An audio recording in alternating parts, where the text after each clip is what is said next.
cuáles eran, ¿no? Ahora pasamos a lo que son los estudios de gabinete. Ya. Hemos dicho que vamos a pedir una placa de tórax. ¿Qué era? ¿Qué proyección? PA. Ya. ¿Qué vamos a evidenciar? Hay que sacar el índice cardiotorácico, vamos a evidenciar una cardiomegalia, podemos observar, ¿no?, incluso algunas anomalías de los grandes vasos y pulmonares, ¿ya? Después podemos solicitar un electrocardiograma, ¿no? En algunas cardiopatías puede presentar electrocardiogramas normales, ¿ya? Y en algunos casos puede presentar, ¿no?, por ejemplo, bloqueos de rama, incluso que nos muestran una dilatación, ¿no?, del ventrículo derecho. Eso vamos a encontrar ya en el electrocardiograma. Y el ecocardiograma, ¿no?, que es el que nos va a indicar, ¿no es cierto?, las anomalías de la estructura cardíaca, ¿ya? Bueno, habíamos hablado, ¿no?, que el principal signo cardinal era la cianosis, ¿no?, el cual nos va a determinar si es una cardiopatía cianógena o no cianógena, o no, o acianógena también podemos decir, o acianóticas y cianóticas, ¿ya? Bueno, las acianóticas generalmente se suelen presentar en un 50% ya de todas las cardiopatías. Estas acianóticas suelen subdividirse en 3 grupos. Esto escuchen porque yo les voy a preguntar en el examen. Son las cardiopatías de cortocircuito de izquierda a derecha, ¿ya? Entre otras tenemos las que son de las cardiopatías obstructivas y otras son las cardiopatías por regurgitación, ¿ya? Entre las cardiopatías de cortocircuito de izquierda a derecha, como su nombre lo dice, ¿no?, cortocircuito, puede presentarse a nivel de la aurícula, como ser la comunicación interauricular, puede presentarse a nivel del ventrículo, como ser la comunicación interventricular, también puede presentarse entre la aurícula y el ventrículo. ¿Cuál va a ser? La presencia del canal aurículo-ventricular, ¿ya? Y fisiopatológicamente hablando, bueno, se dice, ¿no?, que la sangre que va a ir, o sea, la sangre oxigenada va a ir primero por la aurícula derecha, ventrículo derecho, va a pasar al lado izquierdo, aurícula, ventrículo, va a pasar otra vez a las arterias pulmonares, pero no va a ir a lo que es la circulación sistémica, ¿ya? Entonces, ese es el problema del cortocircuito de izquierda a derecha, ¿ya? Bueno, como les dije, generalmente entre este grupo se presentan la comunicación interauricular, comunicación interventricular, seno auriculoventricular y el ductus arterioso persistente, ¿ya? Bueno, también se puede subdividir entre 2 grupos, ¿no? Las que son de flujo pulmonar normal o disminuido, y aquellas que son de flujo pulmonar incrementado, ¿ya? Así se puede dividir. Entre las de flujo pulmonar normal o disminuido, generalmente están las estenosis pulmonar, la coartación aórtica, la estenosis aórtica congénita, y entre las de flujo pulmonar aumentado está la comunicación interauricular, la interventricular, ductus persistente y la de canal auriculoventricular, ¿ya? Y me he olvidado también darles lo que es la clasificación de las cardiopatías obstructivas. Eso también anoten porque aquí solamente menciona, no está desglosado, ¿ya? Bueno, entre estas cardiopatías obstructivas generalmente se debe a una obstrucción del flujo, ¿ya? Entre estas podemos encontrar a la coartación de aorta, que es la principal, ¿ya? También en otros casos podemos presentar la que es la estenosis aórtica, la estenosis subaórtica, la estenosis pulmonar, ¿ya? Y también en este grupo, ¿cuál más se presenta? Pues no me acuerdo. Después me voy a acordar y les voy a decir. Y entre las de regurgitación, generalmente están las estenosis, ¿ya? Tricuspidia, la estenosis mitral, esas se encuentran. Ya, ahora hablando de las cianóticas, también puede dividirse así, ¿no? Con flujo pulmonar normal o disminuido y el flujo pulmonar aumentado. Entre las de flujo pulmonar normal o disminuido están las más frecuentes, ¿no? Que son la tetralogía de Fallot, la anomalía de Ebstein, la atresia tricúspide. Y entre las de flujo pulmonar incrementado, generalmente están aquí en este grupo la transposición de grandes vasos, drenaje venoso, síndrome de ventrículo izquierdo hipoplástico, el troncus persistente y el ventrículo único. Bueno, es importante, ¿no?, conocer lo que es la anatomía del corazón para poder entender mejor las cardiopatías congénitas. Aquí les voy a mostrar, ¿no?, una imagen de un corazoncito. Aquí podemos evidenciar, ¿no?, lo que es la vena cava superior. Generalmente, ¿no?, ingresa por aquí la sangre, va a ir a la aurícula derecha, ventrículo izquierdo, va a ir por la arteria pulmonar izquierda, donde se va a oxigenar, ¿verdad?, la sangre. Luego va a retornar a lo que es la aurícula izquierda, ventrículo derecho, y va a ir hacia la aorta, y de aquí va a ir ¿a dónde? A la circulación sistémica, ¿no es cierto? ¿Se acuerdan, verdad? Lo que es la anatomía, la fisiología, ¿no es cierto? Ya. Pasamos. Bueno, aquí igual, ¿no?, nos muestra igual las arterias, ¿no? Vemos, ¿no?, aquí está la aorta ascendente, aorta descendente. Estos son grandes, ¿no? Son grandes vasos. Luego aquí tenemos, ¿no?, su ramificación, ¿no?, que es la arteria subclavia izquierda, la subclavia común. Aquí tenemos la carótida y la subclavia, ¿no? Y aquí tenemos lo que es el tronco arterioso, ¿no? Y de esto recién, ¿no?, se ramifica, ¿ya?, en las carótidas y subclavia. Entonces recordamos eso. Ya. Las cardiopatías congénitas acianógenas. Entre estas dijimos que existen las de, ¿cuáles eran? A ver, repasaremos. ¿Cuáles eran los tres subgrupos? Ya, uno solo, vamos. ¿Cómo te llamas? ¿Qué? Ya, de izquierda a derecha. Después, vamos, ayudarle que toma el agua. ¿Cómo te llamas? Y no comparte. Y no comparte, porque era gemelo. ¿Cómo te llamas? Erika. Erika, vamos. ¿Cuál era el otro subgrupo? Subtio. Eso, la subgrupo. Y vamos, No, ¿me yo acuerdo no. tu nombre? Me acuerdo. ¿Cuál era? ¿No te acuerdas? No, yo tampoco me ¿Y tu acuerdo. nombre? No. Así es. ¿A quién le va a ayudar? El, De regurgitación, ¿verdad? De regurgitación. Ya, dijimos que las de cortocircuito de izquierda a derecha están la interauricular, interventricular, ¿verdad? Y ahorita vamos a desglosar cada uno. Vamos a ver, bueno, les he resumido, chicos, ¿ya? Porque en realidad van a ver ustedes, es bien amplio. Pero lo que más me interesa es que sepan, ¿no?, cómo se presenta, la clasificación, la clínica y el tipo de tratamiento que se da, ¿ya? Pero tienen que saber por lo menos reconocer, ¿no es cierto?, una cardiopatía cianógena, qué grupos pertenecen, cuáles son las cardiopatías más frecuentes, eso, ¿ya? Porque ustedes no van a tratar cardiopatías. Pueden reconocer, pero obviamente lo van a derivar a cardiólogo. Yo tampoco hago tratamientos de cardiópatas, ¿no? Yo sí, bueno, puedo diagnosticar, pero obviamente yo tengo que enviar a la cardióloga pediatra. Pero sí es importante saber y recordar, ¿no es cierto? Ya. Entonces, comenzamos con la comunicación interauricular. Pertenece al subgrupo de las cardiopatías de cortocircuito de izquierda a derecha. ¿Por qué se caracteriza? En la definición puede deberse por un defecto a nivel del septo interauricular, que va a comunicar lo que son las dos aurículas, ¿no?, derecha e izquierda. Va a predominar generalmente en el sexo femenino, ¿ya? Y puede clasificarse en tres. Se presenta como ostium secundum, ostium primum y como el seno venoso, ¿ya? El ostium secundum, bueno, puede ser a nivel medio septal, lo más frecuente, es el más frecuente, ¿ya?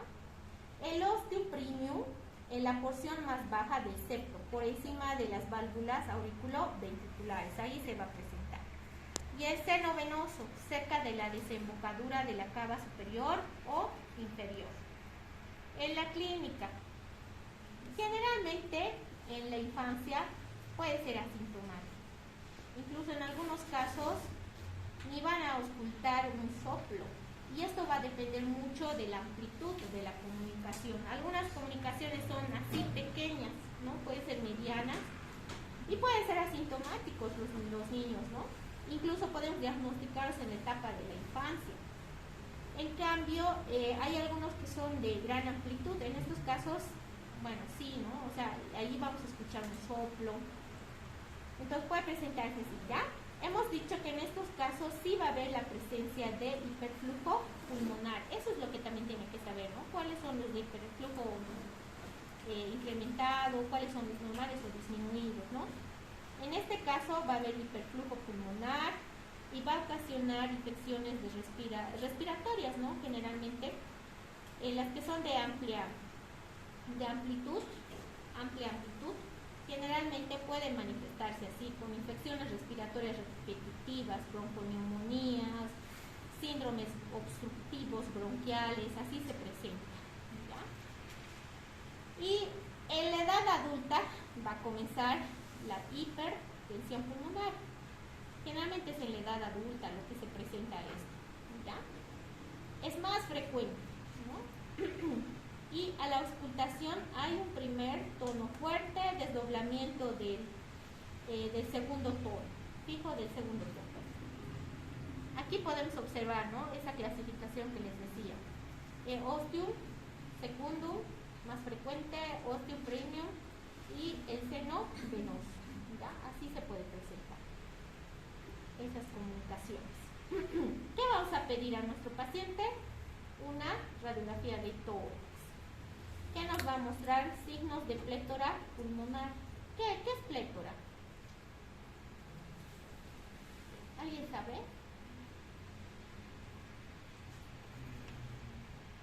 ¿Alguien sabe? Bueno, generalmente esta imagen, o sea, es como una normalidad, ¿no? A nivel pulmonar. Esto se debe al hiperflujo pulmonar que se va a dar. Esto va a ocasionar como una imagen anómala, digamos. Van a buscar ustedes igual, ¿no? ¿Qué es plétora? ¿Ya? Tal vez les estoy mintiendo. Tienen que leer siempre, chicos, ¿ya? Y con el tiempo va a provocar dilatación a nivel de las cavidades derechas, ¿ya? ¿Qué más vamos a pedir? Vamos a pedir un electrocardiograma, ¿no es cierto? Donde vamos a evidenciar que hay más sobrecarga a nivel del ventrículo derecho. Además que vamos a sacar el eje y nos va a salir a nivel del lado derecho. Y aparte, ¿qué más vamos a encontrar? Podemos encontrar un bloqueo, ¿no? Incompleto de rama derecha, ¿ya? ¿Qué más vamos a pedir? Encontramos todo esto, vamos a pedir un ecocardiograma, que es nuestra técnica de elección para el diagnóstico, ¿no? También podemos pedir, dice, el cateterismo, ¿ya? Que solamente se puede utilizar frente a las dudas, ¿no? Del diagnóstico. Ahí sí podemos utilizar el cateterismo. Pero bueno, con estos tres, suficiente. ¿Ya? No tenemos que llegar, ¿no? Al cateterismo. Es algo más invasivo. Bueno, aquí le han hecho, ¿no? Ay, ¿qué pasaba?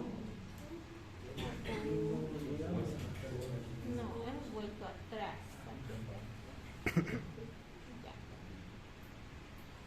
Bueno, aquí podemos ver, ¿no? La imagen, este es un ecocardiograma, ¿ya? Donde pueden evidenciar aquí, ¿no? O sea, está aquí la comunicación, ¿ya? Interauricular, ¿no es cierto? Aquí, ¿ya? No está totalmente, ¿no es cierto? Cerrado, sino aquí hay un espacio, es la comunicación. Ya. Entonces, de acuerdo a cómo se presenta también, vamos a darle el tratamiento. En algunos casos esperamos a que se cierre, no es necesario darle un tratamiento quirúrgico, pero en algunos casos ya cuando la amplitud es grande de la comunicación, en ese caso sí, es un tratamiento sí o sí quirúrgico, ¿ya? Mire, por ejemplo, el ostium secundum suelen ser pequeños las comunicaciones y esto por lo tanto se va a cerrar en el primer año. Esperamos al inclinarán a que se cierre, ¿no? No es necesario darle ningún tratamiento, nada, porque no va a presentar en sintomatología, solo esperamos hasta el año de edad, ¿ya? Después tenemos se recomienda, dice, ¿no? Si fuera grande la amplitud y obviamente el niño presenta sintomatología, en este caso, entre los 3 a 6 años de edad, debemos corregir quirúrgicamente, antes de que llegue a la edad escolar. Ya, no duerman, chicos, están aburriéndose, despierten, despierten. Me imagino también, chicos. La había dado al otro grupo, es grave, ¿no?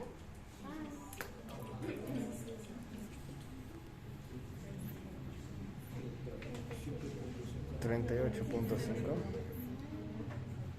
38, ¿no?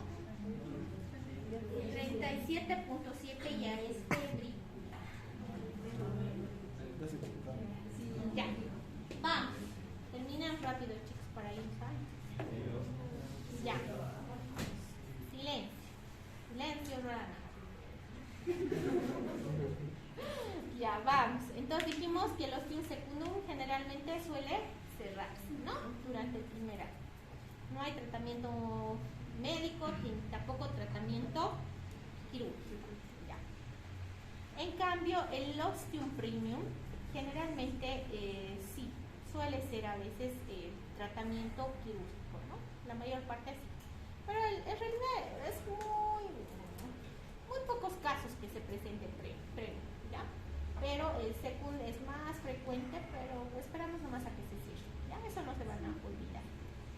Bueno, cuando se trata de la corrección, generalmente dice que tiene que ser entre los 3 a 6 años de edad, ¿no? Incluso en otros dice tiene que ser operado antes que llegue a la edad escolar. ¿Cuál es la edad escolar? A partir de 5 años, ¿no? A partir de los 5 años. Ya. ¿Qué recomendamos? Dice el cierre utilizando los dispositivos especiales, como ser el oclusor septal, Amplatzer, y si es muy grande, incluso debe suturarse directamente, ¿no? Esa comunicación. Se corrige si va a haber una relación entre el flujo pulmonar, QP, y el sistémico que sea superior en una relación de 1.4 a 1.5. ¿Ya? Si es superior a eso, sí, debe corregirse. Ya. Aquí está, ¿no? La corrección. Step 1, Step 2, Step 3 y el Step 4. ¿No? Aquí han unido totalmente esta comunicación, ¿ver, no? Ya. Ahora vemos las comunicaciones interventriculares. Estas son las más frecuentes. Más o menos en un 10% se presenta, de un 10 a 20%, ¿ya? La comunicación interventricular. Bueno, se debe a la presencia de un defecto a nivel del septo interventricular que permite la comunicación entre ambos ventrículos, ¿no? Es la cardiopatía congénita más frecuente a nivel mundial. Clasificación. Esto se va a dividir en dos, ¿ya? De acuerdo al septo. O sea, puede ser un septo muscular, puede ser infundibular y como también puede ser, ¿no? Membranoso. El más frecuente membranoso. Y en otros casos puede ser muscular, ¿ya? En la clínica, ¿cómo se presenta? En los defectos más pequeños generalmente no suele haber síntomas, ¿ya? Cuando es la comunicación pequeña. Pero en los grandes hay una presencia de hiperflujo pulmonar por haber la presencia, ¿no? De shunt, de izquierda a derecha, ¿ya? ¿Qué vamos a auscultar? Vamos a auscultar soplos, generalmente de características pansistólicas, ¿ya? Vamos a auscultar ese tipo de soplos. Además podemos encontrar incluso a nivel de región paraesternal izquierda. Defecto pequeño causa soplo intenso y defecto grande puede provocar un soplo un poco audible, dice, ¿no? A diferencia. Como que esto se está contradiciendo, ¿no? Esta parte se está contradiciendo. Porque generalmente los pequeños, o sea, no hay sintomatología, ni vamos a escuchar echar sopes, pero cuando ya es más amplio, ahí sí. Ya, aquí vemos, ¿no? Su clasificación, dijimos, es de tipo membranosa y de tipo muscular, la comunicación. Ya. ¿Qué vamos a pedir? Una radiografía de tórax donde vamos a evidenciar una cardiomegalia, plétora pulmonar por la ¿qué dijimos? Hipertrufia, ¿no? Pulmonar.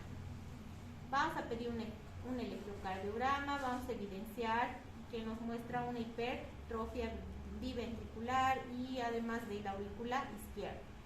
El ecocardiograma, que es nuestra técnica de elección. También podemos utilizar lo que es la tomografía, ¿no? Computarizada, como también podemos utilizar la resonancia magnética para hacer el diagnóstico. ¿Ya? Y el cateterismo, ¿no? Que es muy pocas veces, digamos, que se utiliza en caso de que no lleguemos, ¿no? a un buen diagnóstico o que tengamos dudas. En esos casos sí. ¿Ya?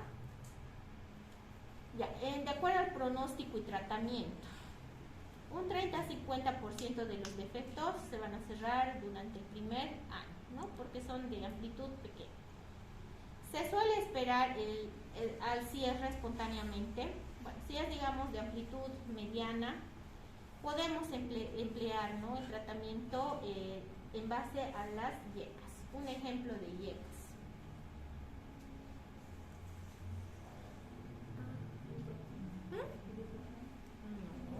No estamos diciendo AINES, yecas.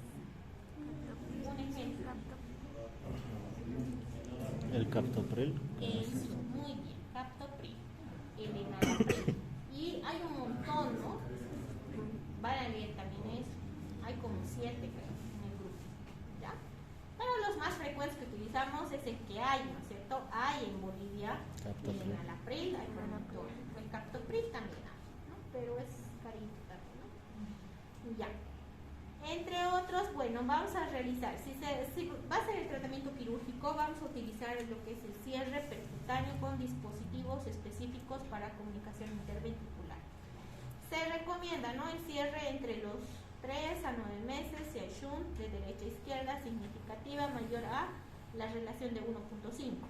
O si puede haber presencia de síntomas de insuficiencia cardíaca. ¿Cuáles serán los síntomas de insuficiencia cardíaca? Vamos a ver quién me va a responder. Ya, vamos, Lucas. Lucas te llamas, ¿verdad? Sí. ¿Cuáles son los signos de insuficiencia cardíaca? Los signos. Cansancio. ¿Cómo se dice eso? Disnea. Como digamos dificultad, ¿no? Para respirar. Ya, ¿qué más? Vamos, ¿quién le va a ayudar? Vamos. En la anterior nomás les dije los signos de ingurgitación yugular. ¿Qué más? Hepatomegalia. Y edema de pulmón. Puede haber la presencia de edema de pulmón. ¿Ya? Entonces, esos son los signos de insuficiencia cardíaca. Ahora pasemos a nuestra otra cardiopatía, que es el lupus arterioso persistente. Bueno, esta cardiopatía suele presentarse con mayor frecuencia en los prematuros. ¿Ya? ¿Se acuerdan, verdad? Les he hablado desde la parte, creo, embriológica, ¿no? Generalmente dijimos que esta persistencia, bueno, primero tiene que cerrarse, dijimos más o menos ¿cuándo? A las 12 horas más o menos, ¿no? En el primer día tiene que cerrarse. Puede haber el cierre completo entre 2 a 3 semanas. Incluso en algunos casos, cuando no hay síntomas, esperamos hasta los 2 años de edad para que se cierre el líquido, ¿ya? Y se presenta con mayor frecuencia en los pretérminos, ¿ya?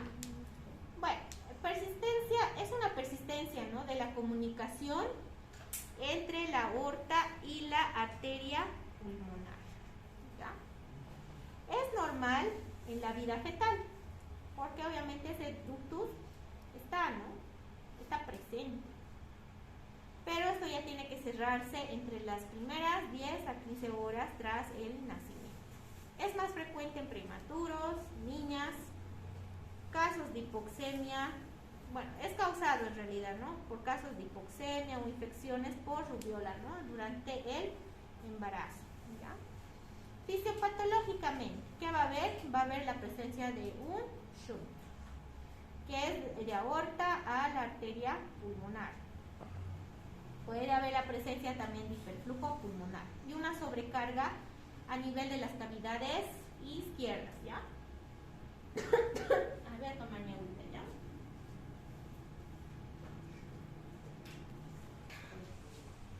Ya. ¿Qué más? ¿En qué estamos? Un shunt. Ya. Dijimos, ¿no? Va a haber una sobrecarga a nivel de las cavidades izquierdas. Normalmente cierra por el paso de sangre, ¿no? Rica en oxígeno, que causa una vasoconstricción. Esto ya es en el momento, claro, es en el momento en que el bebé sufre los cambios que son extrauterinos, ¿no? En el momento en que sale el bebé, tiene que haber esto, ¿no? Una vasoconstricción para que se cierre el ducto persistente, ¿ya? En la clínica, ¿qué presenta? Va a depender igual del tamaño y generalmente cuando hay presencia de la clínica, generalmente no, va a haber pulsos que son rápidos, son saltones, se puede auscultar el famoso soplo en maquinaria o Gibson, ¿no? Así se denomina. El soplo está presente en foco pulmonar que se irradia a región infraclavicular izquierda. Si hay hipertensión pulmonar, se invierte y se shunt. Aquí podemos observar, ¿no? Esta es la presencia, ¿no? Esto es el ductus. Generalmente esto tendría que estar cerrado, pero aquí está persistente. ¿Entre qué dijimos? La arteria aorta y la pulmonar. Diagnóstico, ¿qué vamos a pedir? Lo de siempre. Radiografía de tórax, vamos a averiguar, ¿no? La normalidad pulmonar, va a haber una cardiomegalia. En el electrocardiograma puede ser que haya presencia de sobrecarga de las cavidades izquierdas, como puede ser un electrocardiograma normal, ¿no? En aquellos que el ductus va a ser pequeñito, ¿ya? El ecocardiograma nos va a servir para realizar el diagnóstico. Podemos emplear también una tomografía como una resonancia. El tratamiento, si es pequeño el defecto, puede cerrarse solo durante la lactancia. En prematuros es frecuente, ¿no?, que se cierre espontáneamente. Solo se cierra si causa, dice, ¿no?, una insuficiencia cardíaca. Y en otros casos hemos dicho que se emplea los AINES, ¿se acuerdan, verdad? Utilizamos lo que es la indometacina a 0,2 miligramos kilopeso día. Utilizamos en dosis de 3 días, ¿ya? Primero comenzamos cada 8 horas, 12 y 24 horas. Si en caso no fuera de indometacina, también podemos utilizar el ibuprofeno. Y hay estudios que confirman y dicen que más o menos en un 90% realmente se ha corregido con este uso de los AINES, ¿ya? Y bueno, en caso, digamos, de que no se resuelva, ¿no?, en un 10%, el tratamiento tiene que ser quirúrgico, ¿no?, dependiendo pero del tamaño, ¿ya? Si hay soplo, es indicación de cierre. Se espera hasta los 2 años si no hay síntomas. Se emplea toracotomía izquierda con ligadura o clips que van a ser metálicos, ¿no?, para unir, ¿no?, esa parte del hueso. Ahora pasamos a este otro tipo de cardiopatías. ¿Se acuerdan cuál era la coartación de la aorta? ¿A cuál pertenecía? Al subgrupo de obstructivas, ¿no es cierto? Donde va a haber la presencia de una obstrucción del flujo. Ya, vemos en la definición. ¿Por qué se caracteriza? Por un estrechamiento a nivel de la luz de la aorta, que queda localizarse a cualquier nivel, pero la mayoría generalmente se localiza a nivel de la salida de la subclavia izquierda. La valvulopatía congénita más frecuente asociada, ¿no?, a la coartación de aorta es la válvula aórtica tricuspide. Generalmente esta coartación de aorta se presenta en la edad adulta. No se ven muchos casos en niños. pero yo he tenido, ¿no?, ese paciente, justo me ha tocado ver ese paciente de la coartación. Es pocos casos, ¿ya? Bueno, clasificación, puede ser distal, puede ser proximal. Distal al ducto o conducto arterioso es la forma más frecuente característica de los adultos. El proximal al ducto arterioso es una forma frecuente en la edad infantil, ¿ya? Este debió ser el que tenía, ¿no?, mi paciente. Proximal. La clínica. La forma preductal causa generalmente manifestaciones precozmente, datos de insuficiencia cardíaca izquierda. La forma postductal suele ser asintomático, presentarse síntomas en torno a los 30 años, ¿no? ¿Se acuerdan, verdad? De mi paciente tenía datos de insuficiencia, ¿no?, cardíaca.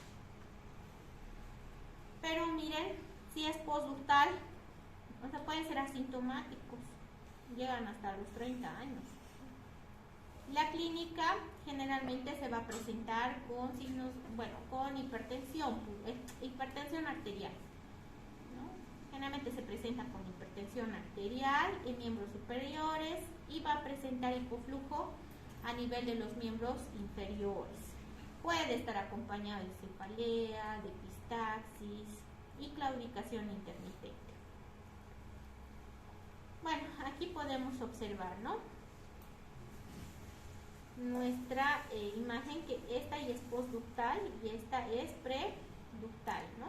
Aquí se presenta. Exploración física. Bueno, ¿qué vamos a encontrar? Disminución y retraso del pulso femoral comparado a los superiores, ¿no? O sea, dijimos, ¿verdad? Va a haber hipertensión a nivel de los miembros superiores y va a haber un hipoflujo a nivel de miembros inferiores. Entonces, si hay hipoflujo, ¿qué va a provocar? Nosotros palpamos, el pulso iba a estar menor, ¿no es cierto?, a los de superior, ¿ya? Hipertensión en extremidades superiores y pulsos débiles en inferiores. Desarrollo de vasos colaterales que se expulsan en espacios intercostales anteriores, axilar o área interescapular, que provoca un defecto en la radiografía, las muestras de Rosler. Eso se encuentra ya aquí, en la coartación. Ahorita les voy a mostrar algunas imágenes. Después, ¿qué vamos a encontrar? A la auscultación, un soplo mesosistólico en parte anterior del tórax, espalda e incluso en las apófisis espinosas. Ya, no bosteces. Ya, estas son las muestras, ¿ya?, de Rosler. Aquí se ve. Entonces, esto es propio y característico de ¿quién? Coartación aórtica. Recordar, la coartación aórtica se puede relacionar con enfermedades como ser el ductus permeable, también se puede relacionar con la estenosis aórtica congénita, comunicación interventricular, enfermedades coronarias, riñón poliquístico, el síndrome de Turner, el síndrome de Noonan y aneurisma del polígono de Willis. Es el polígono, ¿no? ¿Se acuerdan? Sí. Ya. Muy bien. Ya. El diagnóstico, ¿cómo vamos a revisar? Pidiéndole una radiografía de tórax, vamos a observar lo que es el signo de Rosler, ¿no?, las muestras. Como también podemos observar el signo del 3 en la aorta, que es la aorta con sus dilataciones pre y post-estenóticas. Ahorita vamos a ver la imagen. En el electrocardiograma se va a mostrar una desviación del eje eléctrico a nivel del lado izquierdo, ¿ya? Y signos de hipertrofia ventricular izquierda. Y bueno, vamos a pedirle para confirmar el diagnóstico un ecocardiograma. También se puede hacer lo que es el angiotac y en otros casos también podemos solicitar la aortografía, ¿ya? Esos estudios. Aquí podemos observar, este es el signo del 3. Parece, ¿no? Siempre. Incluso, fíjense, no parece tanto, ¿no?, la cardiomegalia. No se observa tanto. Pero me imagino, ¿no?, que esta coartación no debe ser tan amplia. Por eso se evidencia así. Esto debe ser una placa de tórax de una persona adulta, ¿no? ¿Se acuerdan de mi niño? Era un corazón enorme, ¿no? Incluso no se podía observar el lado izquierdo del pulmón. Ya, vamos, pasamos. El tratamiento. El tratamiento, bueno, es al momento. Diagnosticamos, tiene que ser quirúrgico. Pero primero antes tenemos que estabilizar, ¿no?, a nuestro paciente. Si tiene signos de insuficiencia cardíaca, bueno, le daremos, ¿qué le vamos a dar? Diuréticos, como es la furosemida, o generalmente utilizamos, ¿no?, de 1 hasta 2 miligramos kilo peso día. Podemos utilizar también digitálicos. ¿Cuáles son? A ver, ¿quién sabe?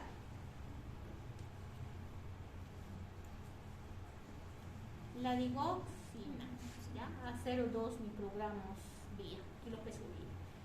Se puede utilizar y posteriormente, entonces, es una intervención quirúrgica, ¿no? Eso es en la etapa de la infancia, ¿no?, antes de los 5 años. Si no se repara, dice, ¿no?, esta coartación, la esperanza de vida es de 40 hasta los 50 años, ¿no? Más o menos viven hasta esa edad, luego fallecen, ¿no?, por el propio daño, ¿no?, que se va a ir ocasionando a nivel de la arteria aorta, ¿ya? Después se realiza, dice, puede ser, ¿no?, o sea, 2 técnicas quirúrgicas que se puede utilizar en la coartación de aorta. Uno es la resección y anastomosis terminal, ¿ya? Esta es la que le han hecho a mi pacientita. Una resección y luego han hecho una anastomosis terminal. Y otra opción puede ser una angioplastía percutánea, con o sin stent. ¿Qué será eso, no? ¿Sabes? El stent. Bueno, lo que he visto es como un catetercito, ¿no? Así se llama stent. Es bien delgadito, así como un alambrito bien delgado. Aquí, ¿no?, podemos observar. Aquí le han colocado. Ya. Ahora nos pasamos a las cardiopatías congénitas. Esto más terminamos, chicos. No duerman. ¿Qué hora es? Es hora de mi siesta. Ya. Entonces, las cardiopatías congénitas y anógenas. Bueno, ¿cuál va a ser el signo? La cianosis. Generalmente estos niños suelen presentar desaturaciones, ¿no? Tenemos que controlar. Vemos a un niño cianótico, tenemos que controlar los signos vitales, ¿no? La frecuencia cardíaca, la presión arterial, la frecuencia respiratoria y lo que es la saturación. Generalmente puede saturar menos de 85, ¿no?, por ciento. Y generalmente estas cardiopatías suelen presentarse en el momento en que nace el bebé, ¿ya? Y tenemos que hacer, ¿no?, diagnósticos diferenciales, porque la cianosis no solamente se va a ir a lo que es cardíaco, sino también puede ser a nivel pulmonar, ¿cierto? ¿Cómo se va a presentar? Puede presentar taquicardia, puede presentar disnea, taquipnea. Entonces podemos hacer ahí un diagnóstico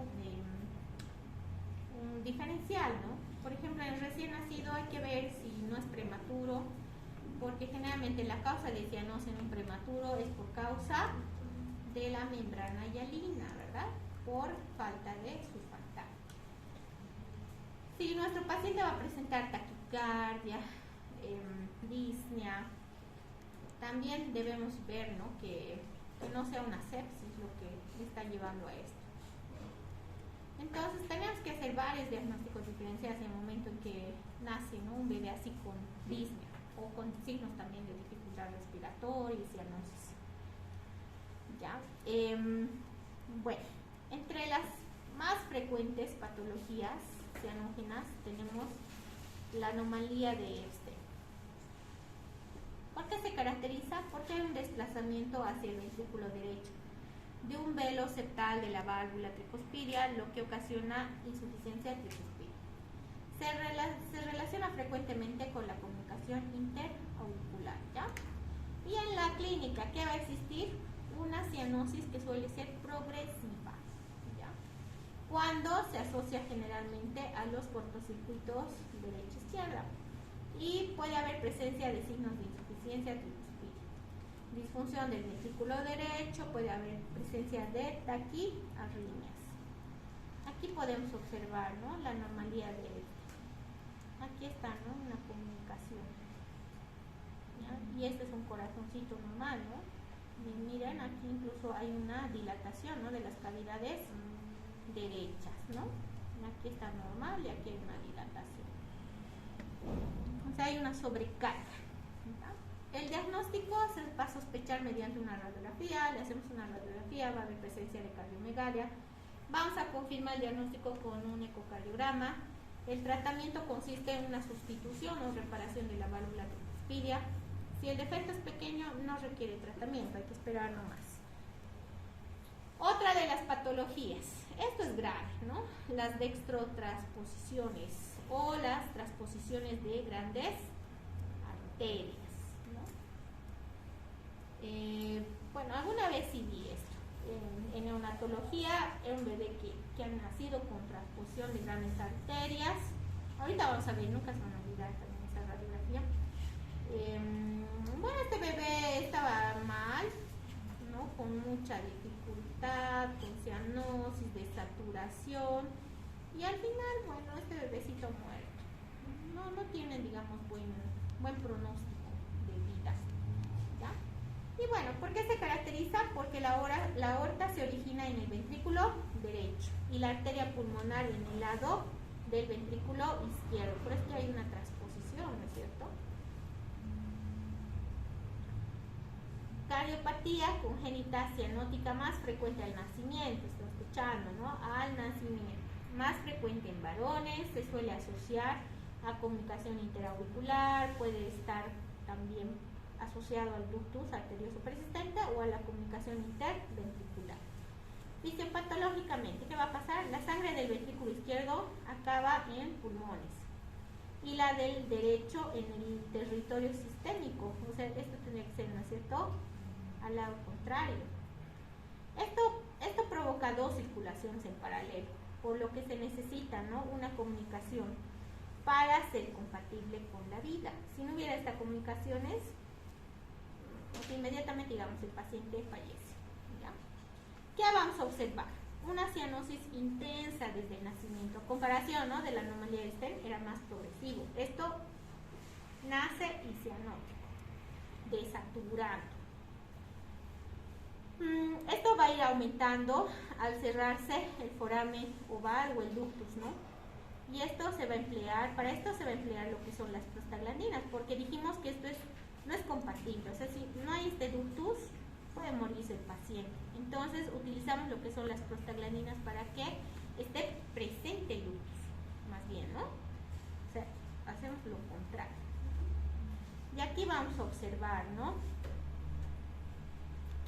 Aquí está el ductus arterioso persistente, fíjense, ¿no? Mira, aquí es el corazón normal, aquí está el ductus. Después vamos a observar el ventrículo izquierdo que está más dilatado. Aquí es un corazón normal prácticamente, ¿no? Aquí está dilatado. Aquí hay una comunicación interventricular.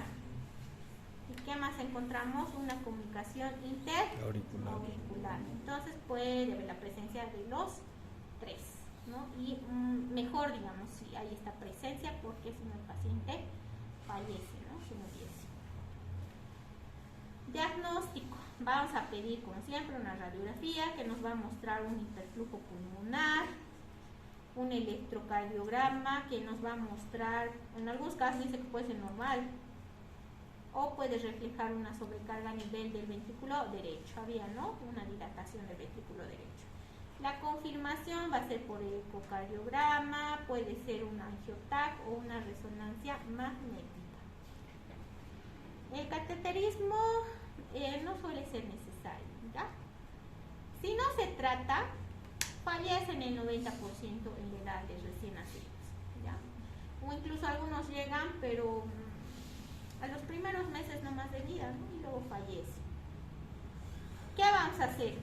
O sea, hay una cirugía, ¿no?, que se realiza, hay una técnica, ¿no?, que es el de switch arterial de Yatene. Antes de las 2 o 3 semanas de vida tenemos que hacer esto.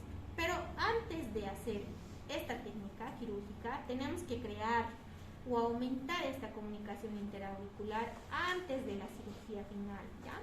Y además mantenemos la persistencia del ductus con el uso de las prostaglandinas, porque si no, el paciente se va a morir, dijimos, ¿no? Hasta antes de la cirugía tenemos que mantener permeable, ¿ya? ¿Qué más? Aquí observamos, ¿no? Esa técnica, bueno, han cerrado, ¿no? La comunicación, aquí está menos y aquí totalmente, ¿no? Ya lo han cambiado. Pues bien complicados estos chicos. Luego podemos observar la presencia del troncus, ¿no? Troncus persistente. Ya se están aburriendo, ¿no? Un poquito más, chicos. Es una única gran arteria que sale de la base del corazón por una única válvula semilunar y da lugar a la coronaria arterial y la aorta descendente.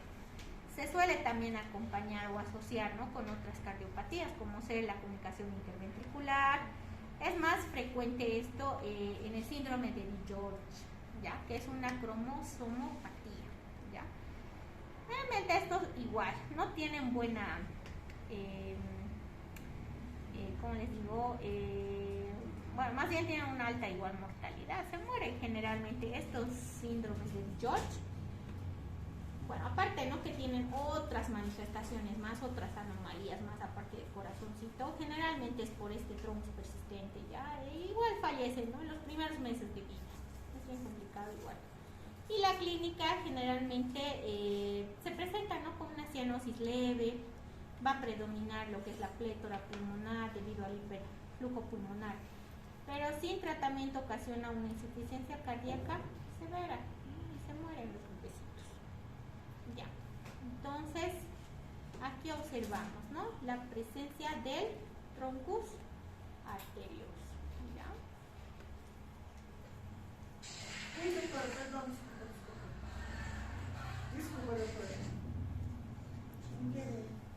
Ahorita vas a venir a terminar de dar el tema. Ya me cansaré. Ya. Sin cirugía, la mayoría fallece antes del tercer trimestre. ¿Ya? Precisa corrección antes de los 2 meses para evitar una hipertensión pulmonar. Entonces, esto es lo que más, ¿no? Les lleva a la muerte. ¿Saben cómo se trata la hipertensión pulmonar? ¿Saben qué se utiliza? Eso, el sildenafil, ¿no? ¿Saben lo que es el sildenafil, no? Para los varoncitos. La pastillita azul. Se utiliza eso en los neonaticos para mejorar, ¿no? O bueno, para evitar en realidad, ¿no? La hipertensión pulmonar. Porque los bebés empiezan a llorar y aumentan más su hipertensión. Por eso es, a veces a estos bebecitos preferible sedarlos. Porque mientras más lloran van a ver que se ponen más azules, ¿no? Más cianóticos. Porque están provocando más hipertensión pulmonar. A veces los sedan. Pueden sedarlos, ¿no? Con midazolam. ¿Ya? Bueno, se cierra la comunicación interventricular y se coloca un tubo valvulado desde el ventrículo derecho a la arteria pulmonar. ¿Ya? Bueno, es igual, ¿no? A tronco arterial, pero este es el común, tronco persistente. Las 4 venas pulmonares, si es total o solo si es parcial, o solo algunas, ¿no? Puede considerarse parcial. Desembocan en la aurícula derecha o en las venas de la circulación general. La clínica. Si es total, como todo el retorno vuelve a la aurícula derecha. La comunicación interauricular es una parte esencial para que sea compatible con la vida. Entonces aquí observamos, ¿no? Esta imagen, ¿ven? O sea, ni dónde, digamos, perderse, ¿no? Es una imagen, bueno, que denomina el signo de la cimitarra. Esto es causado por la vena pulmonar anómala. ¿Ya? Esto, ¿no? A ver, van a buscar a ver qué es el signo de la cimitarra. ¿Ya?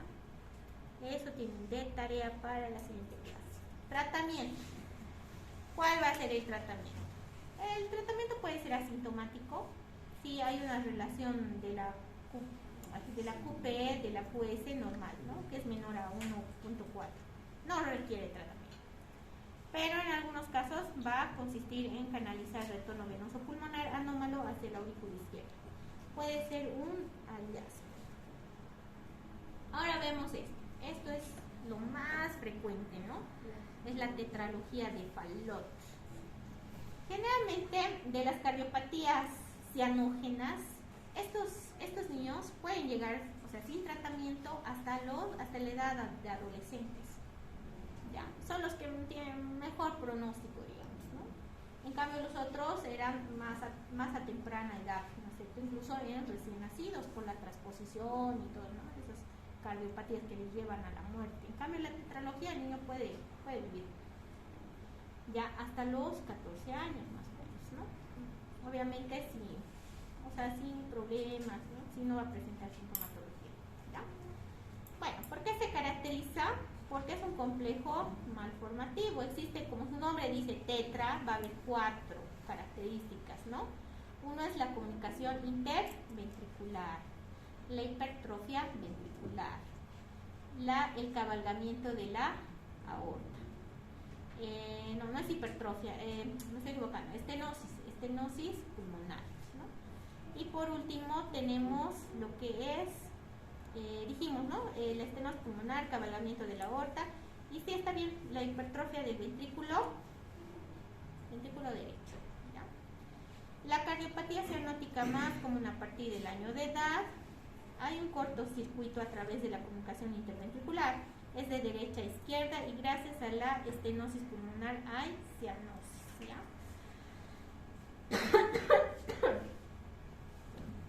Cuando disminuye la resistencia periférica, puede haber, ¿no? O sea, se va a presentar con cianosis, ¿no? De acuerdo al llanto, al ejercicio, frente a hiperventilación o rabietas, ¿no? Del niño. El niño se pone azul, ¿ya? Y lo que va a provocar va a ser aumentar el cortocircuito, ¿no? Y por tanto la cianosis. Pero suele haber también, como se presentan las crisis hipoxémicas, se denomina. En estas crisis hipoxémicas, generalmente, ¿qué medidas? A ver si nos llega un niño ya diagnosticado con tetralogía, con una crisis hipoxémica, ¿qué vamos a hacer?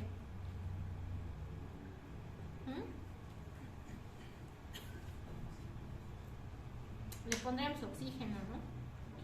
Oxígeno. Vamos a hacer lo que es una maniobra, ¿no? De compresión de las rodillas hacia el abdomen. Esto para ayudar a comprimir la aorta. Eso va a mejorar estas crisis, ¿ya? Como tambi't podemos darles, para que se tranquilicen igual, ¿no? Morfina, ¿ya? Morfina. Aquí podemos observar, ¿no? En la imagen. Este es un corazón normal y aquí está la presencia, ¿no? De las 4 anomalías. Primero observamos un cabalgamiento de la aorta. Aquí está normal. Vamos a observar una estenosis pulmonar. ¿Ven? Está pequeñito, ¿no? La arteria pulmonar. Después encontramos lo que es hipertrofia del ventrículo derecho. Aquí está, ¿no? Nuestra hipertrofia. Y la comunicación interventricular. Aquí no hay nada, ¿no? Entonces vemos todo eso, ¿no? Un corazón. Ya. La clínica está marcada de acuerdo al grado de estenosis pulmonar, porque dijimos, ¿no? Por esta estenosis va a ocasionar lo que es la cianosis. Si es leve, solamente hay cianosis con ejercicio, pero con la edad la estenosis va a ir aumentando. Por eso, ¿no? Que hasta los 14, digamos, puede estar tranquilos, pero posteriormente recién no van a presentar más sintomatología. Y muchos terminan hasta incluso con cianosis en reposo. Hay crisis hipoxémicas a partir de los 5 a 6 meses de la edad. Pueden ocasionar, ¿no? Lo que es infartos y generalmente se va a asociar a lo que son manifestaciones neurológicas, ¿ya? Pueden presentar síncopes, pueden presentar incluso hasta convulsiones, En la exploración, ¿por qué creen que puede haber todo esto? ¿Por qué hay manifestación neurológica? Como su nombre dice, pues chicos, crisis hipoxémicas. Entonces no va a llegar, ¿no es cierto? Buena oxigenación al cerebro. Entonces por eso se va a manifestar así. Entonces hay que tener mucho cuidado, ¿ya? En estas crisis tenemos que ayudarle a nuestro paciente a que se tranquilice, ¿no? En la exploración puede haber cianosis, acropaquias y retraso del principio. Se ausculta un soplo de estenosis pulmonar de duración e intensidad inversamente proporcional al grado de la obstrucción, ¿ya? Y aquí vemos, ¿no?, su característica. ¿Cómo se llama esto? Dedos en palillo de tambor. ¿En cuál se debe presentar? En la tetralogía de Fallot. Así se observan estos dedos tan feos. Ya. También hay una pentalogía de Fallot, que aquí aumentamos lo que es la comunicación interauricular. Puede haber presencia y todos decimos es una pentalogía de Fallot.